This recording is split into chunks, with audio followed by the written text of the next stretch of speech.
Hello everyone, welcome to let's prep exam YouTube channel. आइए दोस्तों, हम लोग इंडियन नेवी ट्रेड्समैन मैट डॉटमैन चार्जमैन के लिए हम लोग जीएसटीके में पढ़ेंगे मौर्योत्तर काल, गुप्त काल और हर्षवर्धन काल। ये हमारा 5वां वीडियो है। हम आपको 4 वीडियो करा चुके हैं।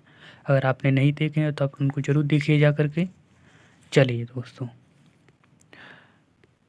अगर आपने चैनल को सब्सक्राइब नहीं किया तो आप लोग चैनल को सब्सक्राइब कर लीजिए और बेल आइकन को ऑन कर लीजिए। आपको यहाँ पर भर्ती से रिलेटेड जानकारी यहाँ पर आपको मिलती रहेगी।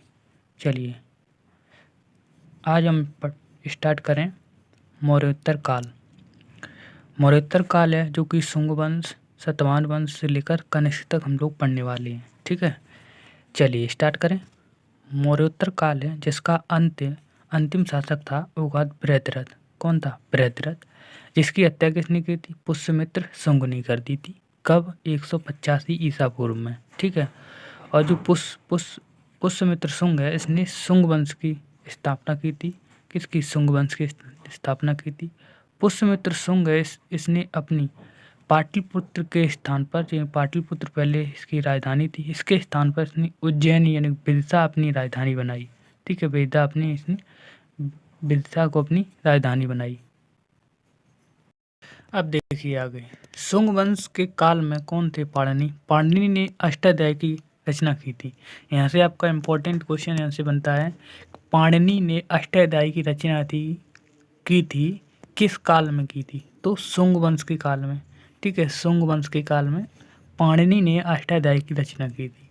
ठीक है, जो शुंग वंश का अंतिम शासक कौन था? देवभूति। कौन था? देवभूति। ठीक है, जो देवभूति था इसकी हत्या किसने की थी? वासुदेव ने। और वासुदेव ने फिर यहाँ पर कनब वंश की स्थापना कर दी। ठीक है, जो कनब वंश था इसका अंतिम शासक कौन था?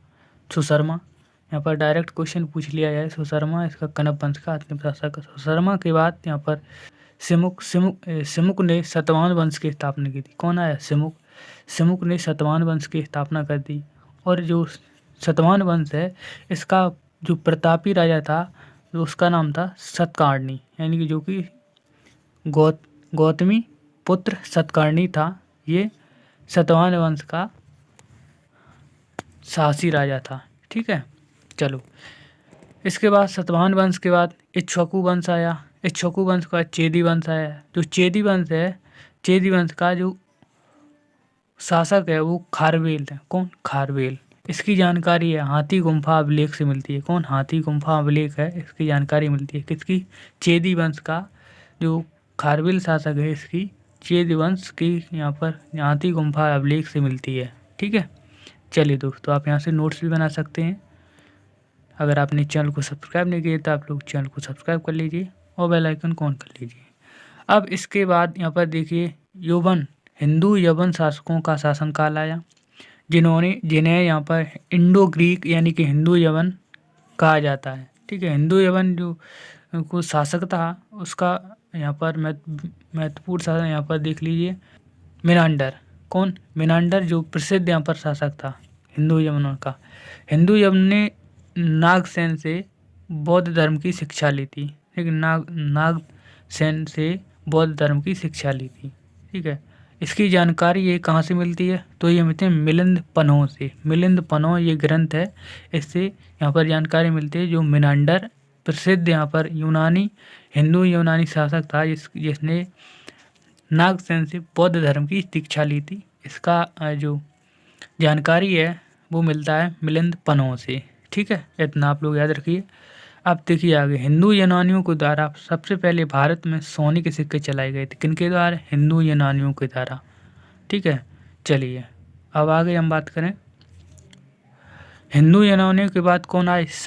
शकों ने भारत पर आक्रमण किया था। ठीक है, शकों के आक्रमण के बाद कुषाण शासक आए। ठीक है, कुषाण शासकों में से कुषाण वंश की भारत में यहाँ पर कुषाण वंश की स्थापना की गई थी। किनके द्वारा? कुजुल कडफिसिस के द्वारा। कुजुल कडफिसिस के द्वारा कुषाण वंश की स्थापना की गई थी। ठीक है, कुषाण वंश का जो महानतम शासक था वो कौन था? कनिष्क। ठीक है, कनिष्क था। कनिष्क को द्वितीय अशोक कहा जाता है। द्वितीय अशोक कहा जाता है। ठीक है, चलो जो कनिष्क है ये बौद्ध धर्म का अनुयायी था। कौन? कनिष्क। ठीक है, इसके शासनकाल में चतुर्संगति थी, बौद्ध धर्म की चतुर्संगति, जो कि मैंने पिछली वीडियो में पढ़ाया हुआ है। ठीक है, ये आयोजन हुआ था कहाँ? कश्मीर में। जो उनकी बौद्ध धर्म की चतुर्संगति है, ये कश्मीर में इसका आयोजन हुआ था। किसके शासनकाल में? तो यहाँ पर कनिष्क के शासनकाल में, आप लोग याद रखिए। चलिए दोस्तों, अब हम बात करते हैं कनिष्क। तो कनिष्क ने यहाँ पर 78 ईस्वी पूर्व में राजारोहण शक संवत की इसने शुरुआत की थी। किसने? कनिष्क ने। कनिष्क की जो यहाँ पर प्रथम राजधानी है वो थी फिरोजपुर। इसकी यहाँ पर 2 राजधानियाँ थी, एक फिरोजपुर पेशावर में और दूसरी थी इनकी मथुरा में। ठीक है, आप लोग याद रखिए। कनिष्क के दरबार के जो यहाँ पर विद्वान थे, कौन कौन से थे? अश्वघोष, नागार्जुन और चरक, आप लोग याद रखिए। ठीक है, चलिए, अगर आपने चैनल को सब्सक्राइब नहीं किया तो आप लोग ज़रूर करिएगा। आप लोग हमारी मेहनत को आप लोग देख रहे होंगे। चलिए, अब हम पढ़ेंगे गुप्त काल या गुप्तोत्तर काल। ठीक है, इसके बाद देखेंगे कुषाण वंश। कुषाण वंश का पतन है। इसके बाद उत्तर भारत में गुप्त वंश की क्या है? शासन आया।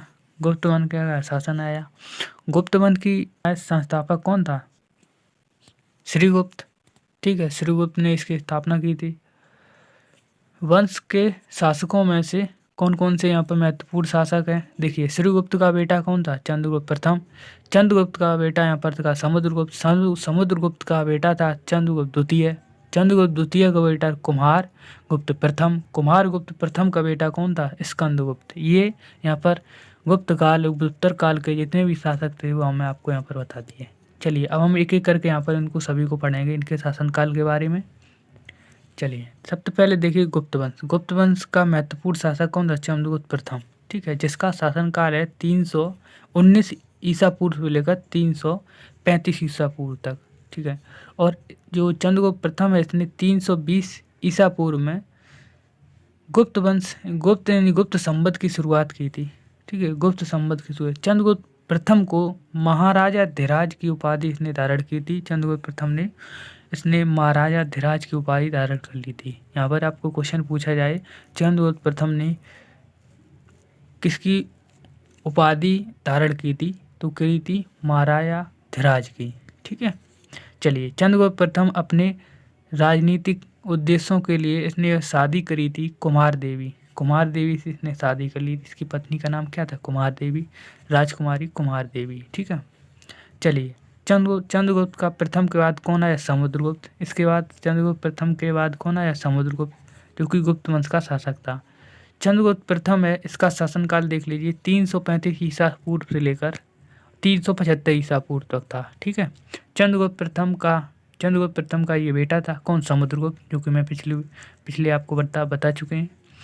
ठीक है, बी.ए. स्मिथ के द्वारा, यहाँ पर ये क्वेश्चन आपका पूछा जाता है, बी.ए. स्मिथ के द्वारा भारत का नेपोलियन किसे कहा जाता है? तो किसे कहा जाता है? समुद्रगुप्त को। आप लोग याद रखिए, किसे कहा जाता है? समुद्रगुप्त को। यहाँ पर इसका यहाँ पर ऐसे आपका सही उत्तर होगा, आप लोग बताइए कमेंट में। चलिए दोस्तों, अब हम आगे देखें। आगे है आपका यहाँ पर समुद्रगुप्त है, इसने विजयों यानी कि इसने जो विक्ट्री है और इसके बारे में जो जानकारी इनके स्रोत है वो दरबारी कवि हरिसेन। कौन थे इनके दरबारी कवि? समुद्रगुप्त के दरबारी कवि कौन थे? हरिसेन। ठीक है, इसकी रचित प्रयाग प्रशस्ति यानी कि इलाहाबाद प्रयाग प्रशस्ति या इलाहाबाद स्तंभ अभिलेख से मिलती है। ठीक है, इनके समुद्रगुप्त के बारे में जानकारी है वो कहाँ से मिलती है? इलाहाबाद स्तंभ या प्रयाग प्रशस्ति से इसकी जानकारी मिलती है। जिसमें भारतवर्ष शब्द है ये इसमें उल्लेखित है। किसमें? प्रयाग प्रशस्ति में। यहाँ से क्वेश्चन आपका पूछा जाए भारतवर्ष शब्द है ये किस अभिलेख में मिलता है? ठीक है, तो इलाहाबाद स्तंभ, ठीक है, अभिलेख से या प्रयाग प्रशस्ति से, आप लोग याद रखिए। चलिए, अब इसके बाद में समुद्रगुप्त के सिक्के पर किसने बीड़ा बजाते हुए दिखाया गया? समुद्रगुप्त के यहाँ पर सिक्कों पर जो बीड़ा बजाते हुए यहाँ पर दिखाया गया है। चलिए समुद्रगुप्त के बाद कौन आया? चंद्रगुप्त द्वितीय। कौन? चंद्रगुप्त द्वितीय गुप्त वंश का साम्राज्य शासक, गुप्त साम्राज्य शासक बना। चलिए चंद्रगुप्त द्वितीय शकों पर पराजित किया था, जो कि पहले हम बता चुके हैं, शकों ने आक्रमण किया था, शकों को पराजित किया, जिसने विक्रमादित्य की उपाधि इसने धारण की थी और इसने चांदी के सिक्के चलवाए थे। कौन? चंद्रगुप्त द्वितीय। चंद्रगुप्त द्वितीय को विक्रमादित्य की इसे कहा जाता है, विक्रमादित्य इसने अपनी उपाधि इसने धारण की थी। चलिए चंद्रगुप्त द्वितीय था, इसके शासनकाल में चंद्रगुप्त द्वितीय था, इसके शासनकाल में कौन आया था? चीनी यात्री आया था, फायान।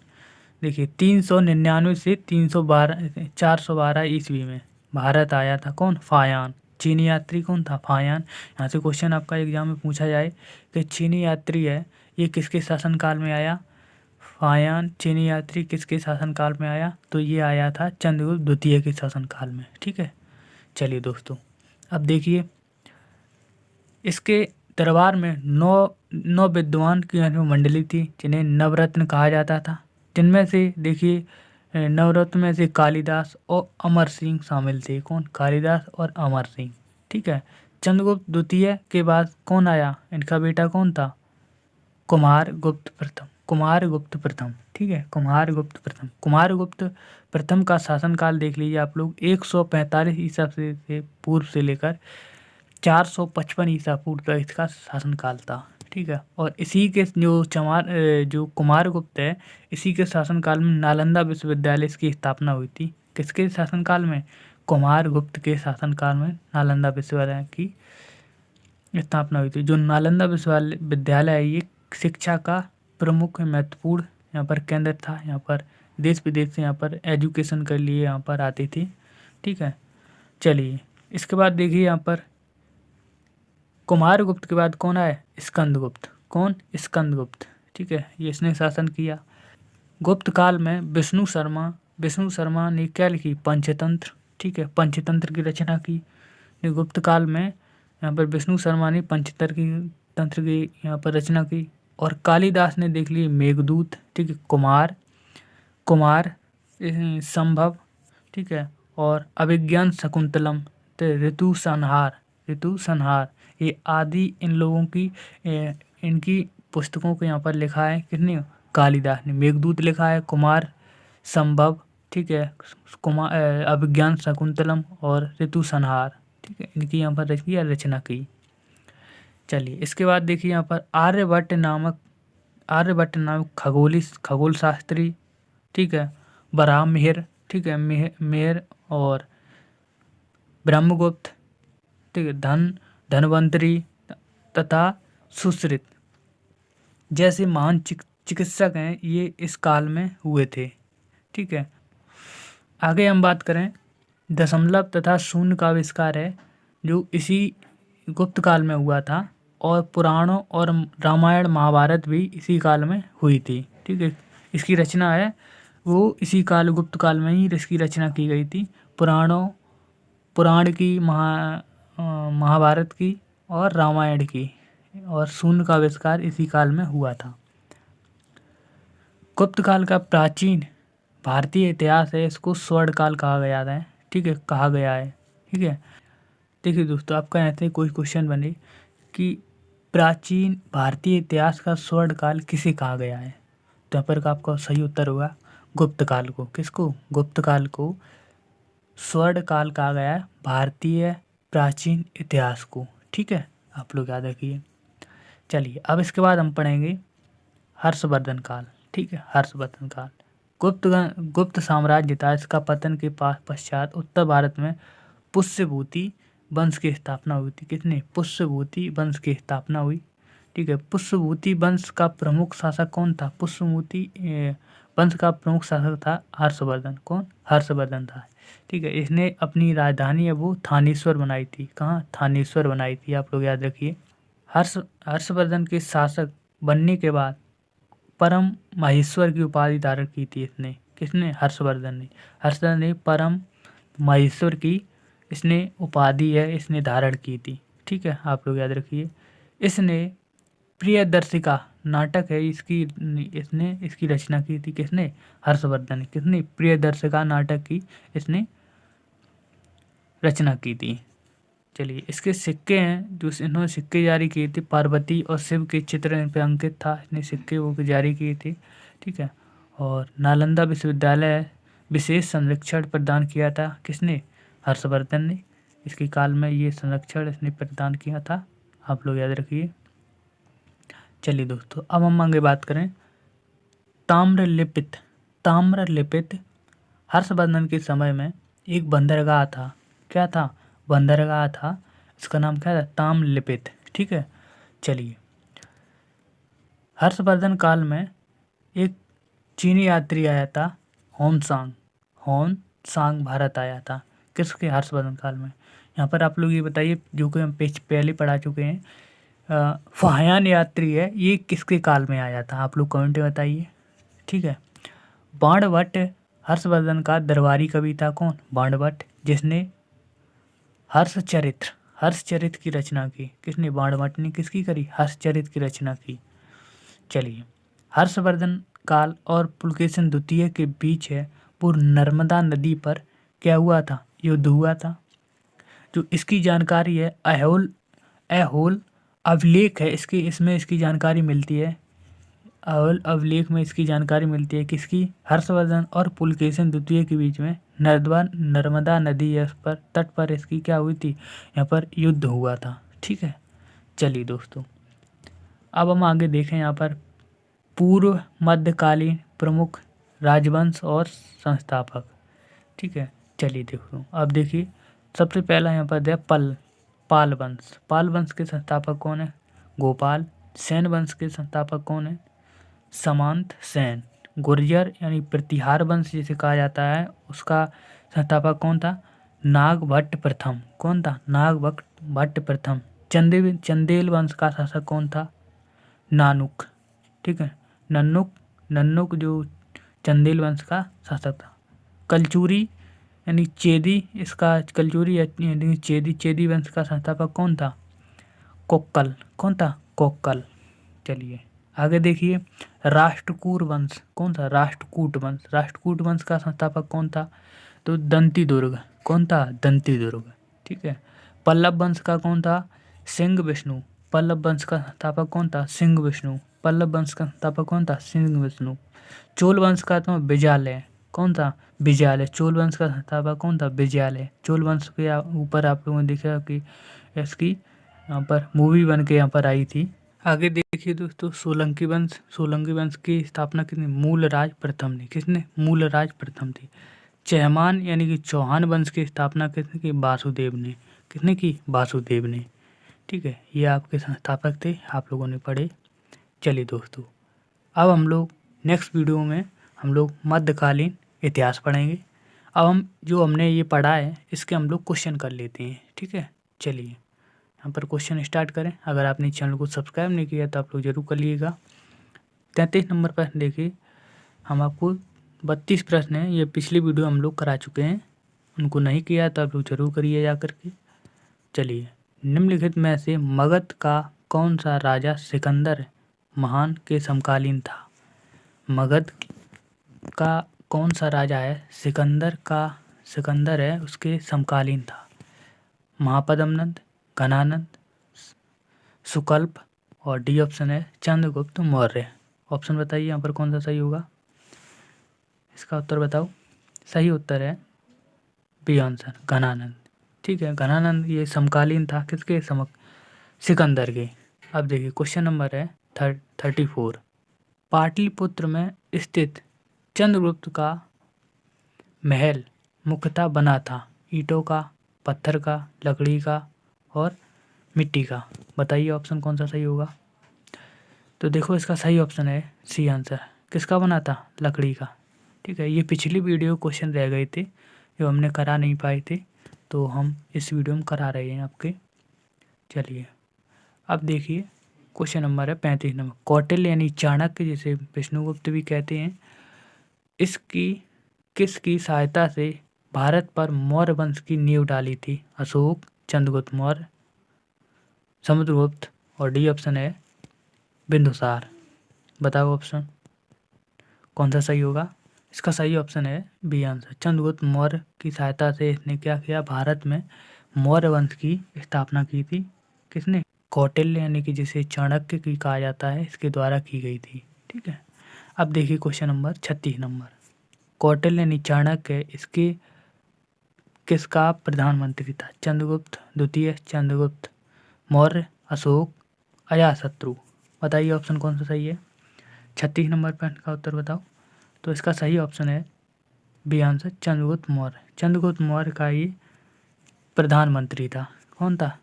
प्रधानमंत्री चंद्रगुप्त मौर्य का। अब देखिए अगला क्वेश्चन 37 नंबर प्रश्न है। बराबर यानी कि गया जिला है, इसमें बराबर की पहाड़ियों की जो गुफाएं हैं, इनका उपयोग किसने आश्रय गृह के रूप में किया? आजीविकों ने, थारुओं ने, जैनों ने, तंत्रिकाओं ने। बताइए ऑप्शन बताओ कौन सा सही है। जो गया में बराबर की पहाड़ियों की जो गुफा है, वो किसने आश्रय गृह के रूप में स्वीकार के रूप में किया था? बताइए ऑप्शन। सही ऑप्शन है ए आंसर, आजीविकों ने। ठीक है। अशोक के द्वारा आजीविकों को बराबर की जो पहाड़ियाँ गुफा इनको इन्हें दान में दे दी थी। ठीक है, इन्हें इसमें दान में दे दी थी। चलिए अब देखिए नेक्स्ट क्वेश्चन। क्वेश्चन नंबर है 38 नंबर। मौर्य मौर्य राजा यानी कि अमित्रघात के नाम से जाना जाता है। ए ऑप्शन है बिंदुसार, बृहद्रथ, अजातशत्रु, और डी ऑप्शन इनमें से कोई नहीं। मौर्य राजा कौन है जिसे अमित्रघात के नाम से जाना जाता था? बताइए ऑप्शन कौन सा सही है। बताइए ऑप्शन। सही ऑप्शन है ए आंसर, बिंदुसार को। बिंदुसार को अमित्रघात के इसे नाम से जाना जाता था। ठीक है। चलिए अब देखिए क्वेश्चन नंबर 39 नंबर।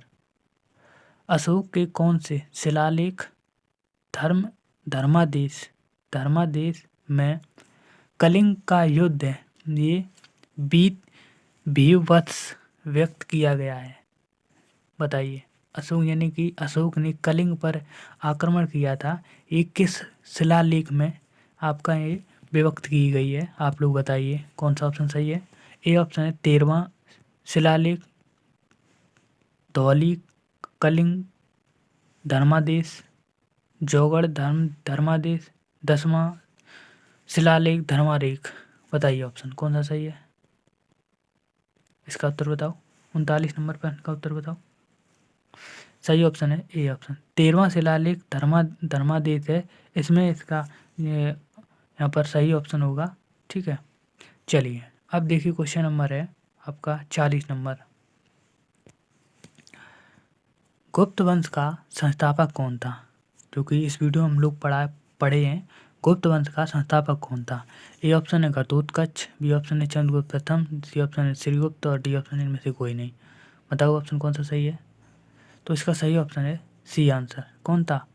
श्रीगुप्त। ठीक है। इतिहासकार कौन थे? स्मिथ। इन्होंने समुद्रगुप्त की विजयों से प्रभावित होकर इसे क्या कहा था? महान विजेता, भारतीय नेपोलियन, सम्राट, और महाधिराज। बताइए ऑप्शन कौन सा सही है। इसका ऑप्शन था कौन? 41 नंबर प्रश्न का उत्तर बताओ, जो कि इस वीडियो हम लोग पढ़ चुके हैं। सही ऑप्शन है भारत का नेपोलियन कहा था। क्या कहा था? भारत का नेपोलियन कहा था। ठीक है।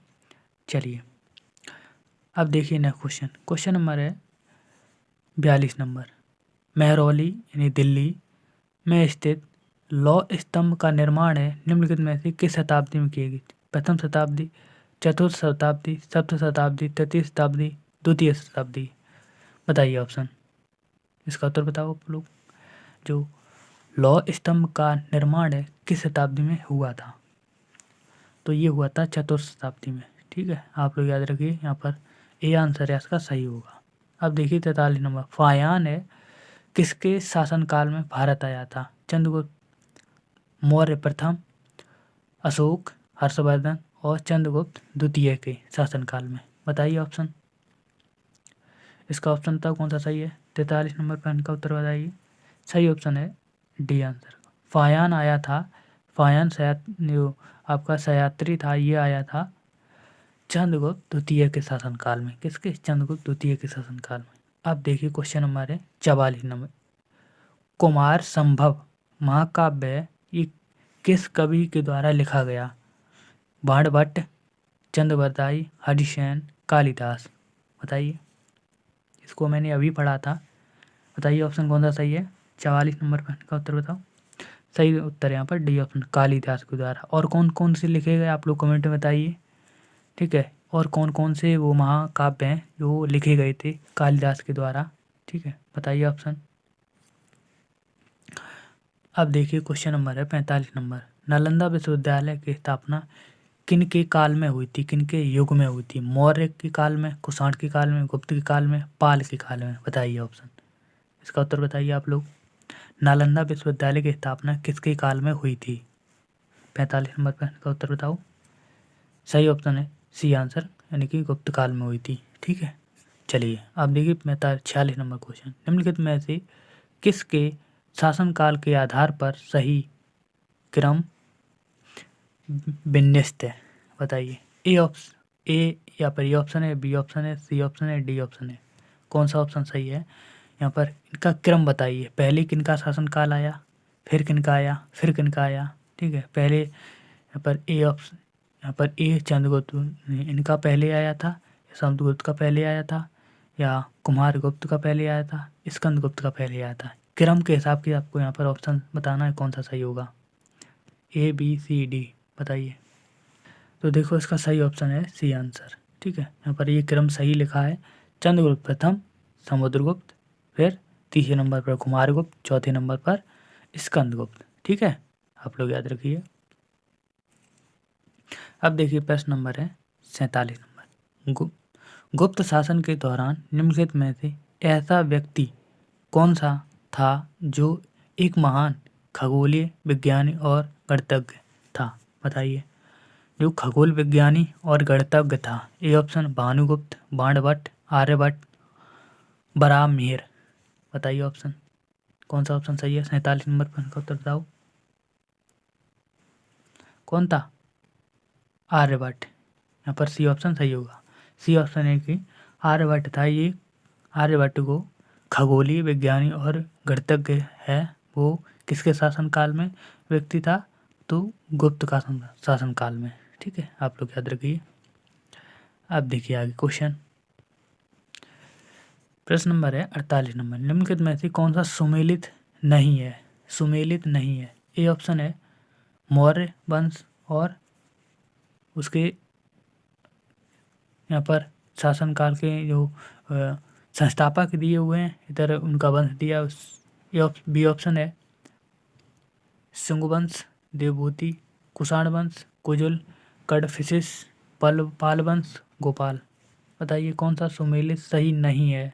कौन सा ऑप्शन सही होगा यहाँ पर? सही ऑप्शन है ये यहाँ पर गलत होगा। जो ये शुंग वंश है, इसकी स्थापना किसके द्वारा की गई थी? पुष्यमित्र शुंग के द्वारा। किसके? पुष्यमित्र शुंग के द्वारा इसकी यहाँ पर स्थापना की गई थी, ठीक है। आप लोग कमेंट में बता सकते हैं। अब देखिए क्वेश्चन नंबर 49 नंबर। गुप्तकालीन बौद्ध शिक्षा के महान केंद्र कौन था?